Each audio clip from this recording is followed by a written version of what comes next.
Genesis chapter 41, Pharaoh's dreams. When 2 full years had passed, Pharaoh had a dream. He was standing by the Nile when out of the river there came up 7 cows, sleek and fat, and they grazed among the reeds. After them, 7 other cows, ugly and gaunt, came up out of the Nile and stood beside those on the riverbank. And the cows that were ugly and gaunt ate up the 7 sleek, fat cows. Then Pharaoh woke up. He fell asleep again and had a second dream. 7 heads of grain, healthy and good, were growing on a single stalk. After them, 7 other heads of grain sprouted thin and scorched by the east wind. The thin heads of grain swallowed up the 7 healthy, full heads. Then Pharaoh woke up. It had been a dream. In the morning, his mind was troubled, so he sent for all the magicians and wise men of Egypt. Pharaoh told them his dreams, but no one could interpret them for him. Then the chief cupbearer said to Pharaoh, "Today I am reminded of my shortcomings. Pharaoh was once angry with his servants, and he imprisoned me and the chief baker in the house of the captain of the guard. Each of us had a dream the same night, and each dream had a meaning of its own. Now a young Hebrew was there with us, a servant of the captain of the guard. We told him our dreams, and he interpreted them for us, giving each man the interpretation of his dream. And things turned out exactly as he interpreted them to us. I was restored to my position, and the other man was impaled." So Pharaoh sent for Joseph, and he was quickly brought from the dungeon. When he had shaved and changed his clothes, he came before Pharaoh. Pharaoh said to Joseph, "I had a dream, and no one can interpret it, but I have heard it is said of you that when you hear a dream, you can interpret it." "I cannot do it," Joseph replied to Pharaoh, "but God will give Pharaoh the answer he desires." Then Pharaoh said to Joseph, "In my dream, I was standing on the bank of the Nile. When out of the river there came 7 cows, fat and sleek, and they grazed among the reeds. After them, 7 other cows came up, scrawny and very ugly and lean. I have never seen such ugly cows in all the land of Egypt.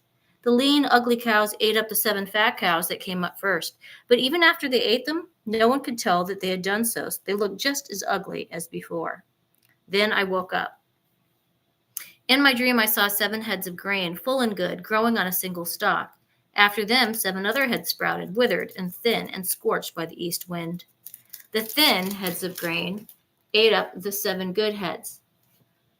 I told this to the magicians, but none of them could explain it to me. Then Joseph said to Pharaoh, "The dreams of Pharaoh are one and the same. God has revealed to Pharaoh that what is he about to do? The 7 good cows are 7 years, and the 7 good heads of grain are 7 years. It is one and the same dream. The 7 lean, ugly cows that came up afterwards are 7 years, and so are the 7 worthless heads of grain scorched by the east wind. They are 7 years of famine. It is just as I said to Pharaoh. God has shown Pharaoh what he is about to do. 7 years of great abundance are coming throughout the land of Egypt. But 7 years of famine will follow the 7 years. Then all the abundance in Egypt will be forgotten, and the famine will ravage the land. Then abundance in the land will not be remembered, because the famine that follows it will be so severe." The reason the dream was given to Pharaoh in 2 forms is that the matter has been firmly decided by God, and God will do it soon. And now let Pharaoh look for a discerning and wise man and put him in charge of the land of Egypt. Let Pharaoh appoint commissioners over the land to take 1/5 of the harvest of Egypt during the 7 years of abundance. They should collect all the food of these good years that are coming and store up the grain under the authority of Pharaoh to be kept in the cities for food. This food should be held in reserve for the country to be used during the 7 years of famine that will come upon Egypt, so that the country may not be ruined by the famine.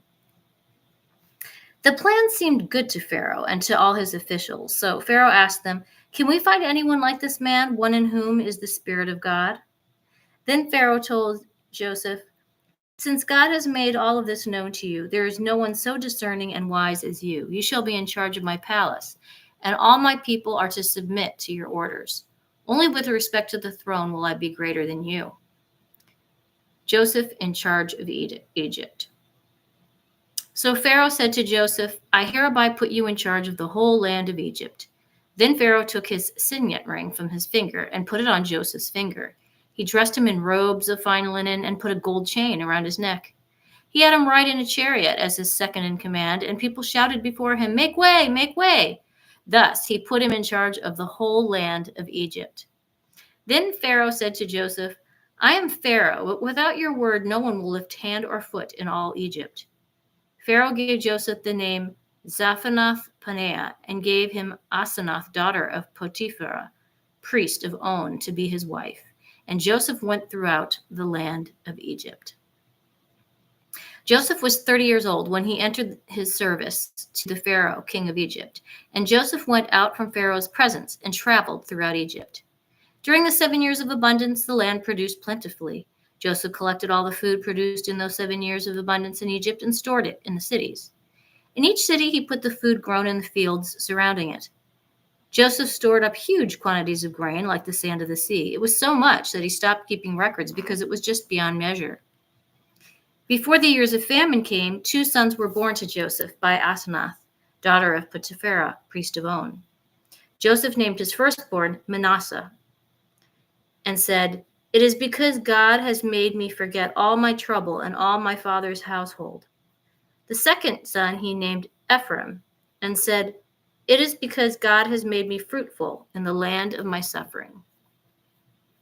The 7 years of abundance in Egypt came to an end, and then the 7 years of famine began, just as Joseph had said. There was famine in all the other lands, but in the whole land of Egypt there was food. When all Egypt began to feel the famine, the people cried to Pharaoh for food. Then Pharaoh told all the Egyptians, "Go to Joseph and do what he tells you." When the famine had spread over the whole country, Joseph opened all the storehouses and sold grain to the Egyptians, for the famine was severe throughout Egypt. And all the world came to Egypt to buy grain from Joseph because the famine was severe everywhere. Joseph's brothers go to Egypt, chapter 42.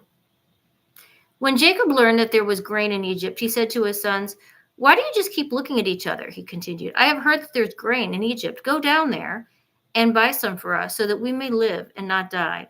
Then 10 of Joseph's brothers went down to buy grain from Egypt. But Jacob did not send Benjamin, Joseph's brother, with the others because he was afraid that harm might come to him. So Israel's sons were among those who went to buy grain.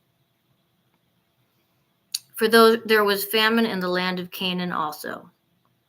Now Joseph was the governor of the land, the person who sold grain to all its people.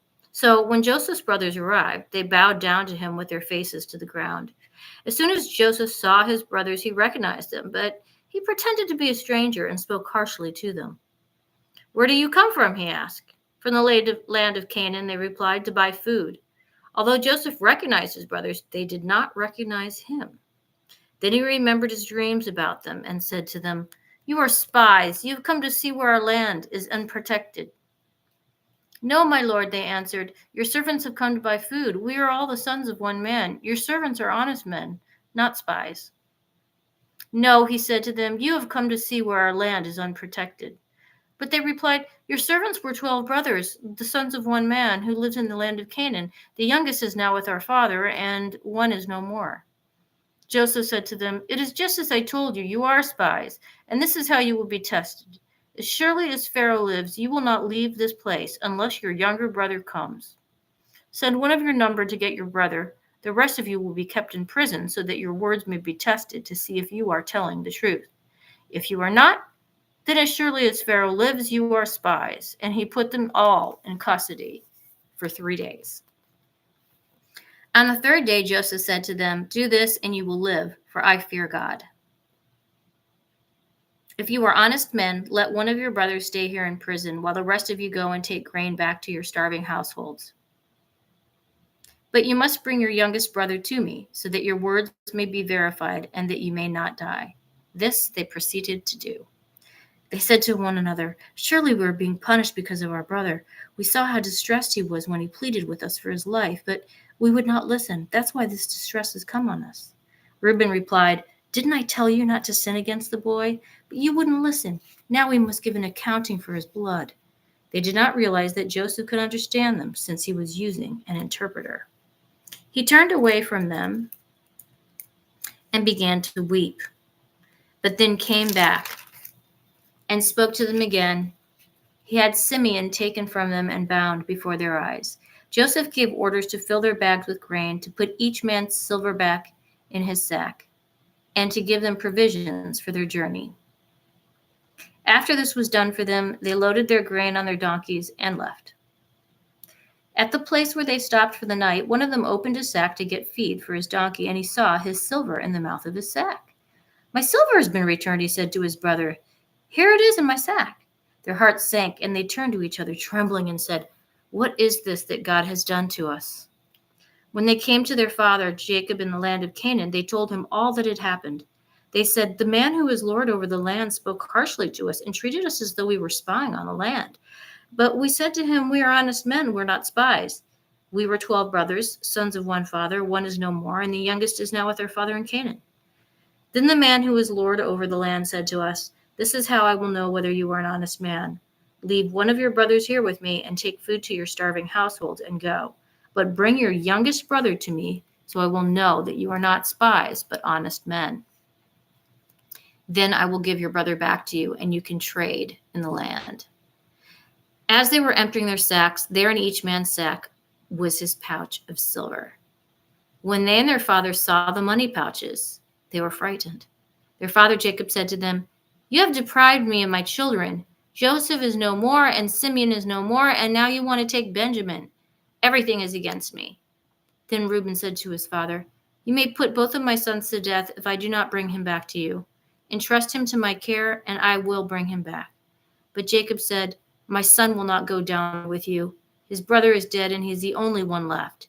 If harm comes to him on the journey you are taking, you will bring my gray head down to the grave in sorrow." Chapter 43, the second journey to Egypt.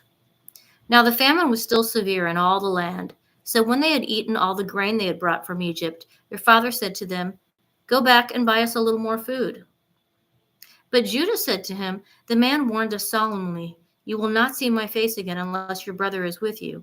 If you will send your brother along with us, we will go down and buy food for you. But if you will not send him, we will not go down, because the man said to us, 'You will not see my face again unless your brother is with you.'" Israel asked, "Why did you bring this trouble on me by telling the man you had another brother?" They replied, "The man questioned us closely about ourselves and our family. 'Is your father still living?' he asked us. 'Do you have another brother?' We simply answered his questions. How were we to know he would say, 'Bring your brother down here'?" Then Judah said to Israel his father, "Send the boy along with me, and we will go at once, so that we and you and our children may live and not die. I myself will guarantee his safety. You can hold me personally responsible for him. If I do not bring him back to you and set him here before you, I will bear the blame before you all my life. As it is, if we had not delayed, we could have gone and returned twice." Then their father Israel said to them, "If it must be, then do this. Put some of the best products of the land in your bags and take them down to the man as a gift. A little balm and a little honey, some spices and myrrh, some pistachio nuts and almonds. Take double the amount of silver with you, for you must return the silver that was put back into the mouths of your sacks. Perhaps it was a mistake. Take your brother also and go back to the man at once. And may God Almighty grant you mercy before the man, so that he will let your other brother and Benjamin come back with you. As for me, if I am bereaved, I am bereaved." So the men took the gifts and doubled the amounts of silver, and Benjamin also. They hurried down to Egypt and presented themselves to Joseph. When Joseph saw Benjamin with them, he said to the steward of the house, "Take these men to my house, slaughter an animal, and prepare a meal. They are to eat with me at noon." The man did as Joseph told him and took the men to Joseph's house. Now the men were frightened when they were taken to this house. They thought, "We were brought here because of the silver that was put back into our sacks the first time. He wants to attack us and overpower us and seize us as slaves and take our donkeys." So they went up to Joseph's steward and spoke to him at the entrance to the house. "We beg your pardon, our lord," they said. "We came down here the first time to buy food, but at the place where we stopped for the night, we opened our sacks, and each of us found his silver, the exact weight, in the mouth of the sack. So we have brought it back with us. We have also brought additional silver with us to buy food. We don't know who put our silver in our sacks." "It's all right," he said. "Don't be afraid. Your God, the God of your father, has given you treasure in your sacks. I received your silver." Then he brought Simeon out to them. The steward took the men into Joseph's house, gave them water to wash their feet, and provided fodder for their donkeys. They prepared their gifts for Joseph's arrival at noon because they had heard that they were to eat there. When Joseph came home, they presented to him the gifts they had brought into the house, and they bowed down before him to the ground. He asked them how they were, and then he said, "How is your aged father you told me about? Is he still living?" They replied, "Your servant, our father, is still alive and well," and they bowed down, prostrating themselves before him. As he looked about and saw his brother Benjamin, his own mother's son, he asked, "Is this your youngest brother, the one you told me about?" And he said, "God be gracious to you, my son." Deeply moved at the sight of his own brother, Joseph hurried out and looked for a place to weep. He went into his private room and wept there. After he had washed his face, he came out and, controlling himself, said, "Serve the food." They served him by himself, the brothers by themselves, and the Egyptians who ate with them by themselves, because Egyptians could not eat with Hebrews, for that is detestable to Egyptians. The men had been seated before him in the order of their ages, from the firstborn to the youngest, and they looked at each other in astonishment. When portions were served to them from Joseph's table, Benjamin's portion was 5 times as much as anyone else's, so they feasted and drank freely with him.